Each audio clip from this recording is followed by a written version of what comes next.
Eastville Park is located at the lower end of Fishponds Road.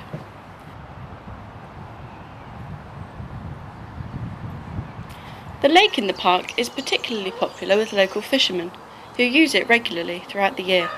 However, a large number of people do not have a licence to fish and are endangering the local wildlife. Bristol City Council have brought out a new scheme where fishermen will need a licence to fish in this area.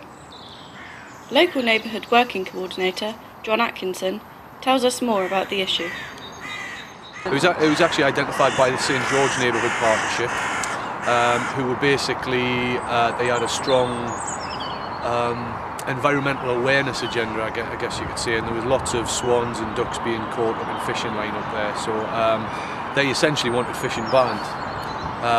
We also knew that there was quite a strong park user group, including fishermen, wanted it maintained, so it was trying to find an answer to that conflict really. So rather than an outright ban, we're trying a fishing permit scheme for a year to see if it reduces the impact on wildlife, particularly bird life.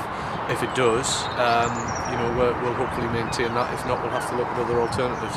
But it's an attempt really to help the legitimate fishermen do it in a safe way. And keep away people who just follow irresponsible practices, because it's the same as any other problem. It's the minority that seem to be spoiling it for everybody else.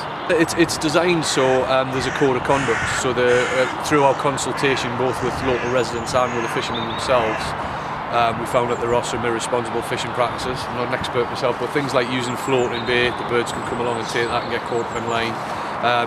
Fishing at night really when you can't say what you're doing. It's just trying to put a stop to those practices and make, if there's fishing down here, that people dispose of the tackle correctly. And most people do. So the permit scheme's in to kind of enforce that. Also keep people away from certain times, so fishing at night, fishing during the close season. And just, make sure that people who are here are doing it legitimately. So it's not a money-making scheme. I think the permits are £3 and £1 for juniors. You have to have a rod licence as well through the Environment Agency.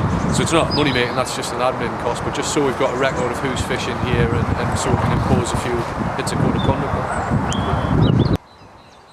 For now, it remains to be seen whether the permit scheme will be adhered to, but it is clear that it will help maintain the tranquility of the area.